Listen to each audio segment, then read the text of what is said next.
বন্ধুরা, RP kitchen থেকে নমস্কার। আজকে আমি দুপুরে রান্না করলাম মাছের ঝাল, মোরলা মাছের টক, মোরলা মাছ আর মাছের ডিম আছে টক করব, আর কুমড়ো শাকের চচ্চড়ি।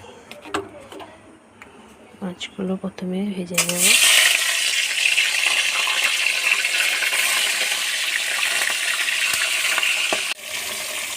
মাছগুলো সব দেওয়া হয়ে গেছে, এবার ভেজে নেব।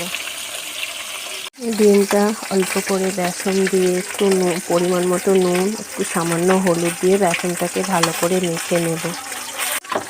মাছের ডিমটা অল্প করে বেসন দিলাম, কারণ ডিমটা ফুটবে না, সেই জন্য অল্প করে বেসন দিলাম, আর ফুটবে না। এবার ডিমের বড়াগুলো আস্তে আস্তে ছাড়বো।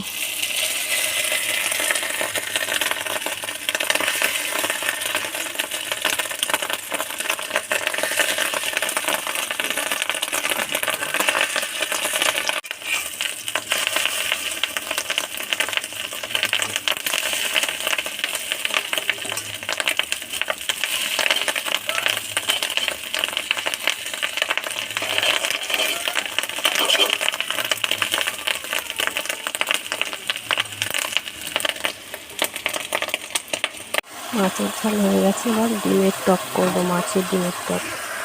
হ্যালো বন্ধুরা, আমার রান্না রেডি হয়ে গেছে। মাছের ডিমের টক, কুমড়ো শাকের তরকারি, মৌরলা মাছ ভাজা, মাছের ঝাল, মাছের ডিমের বড়া।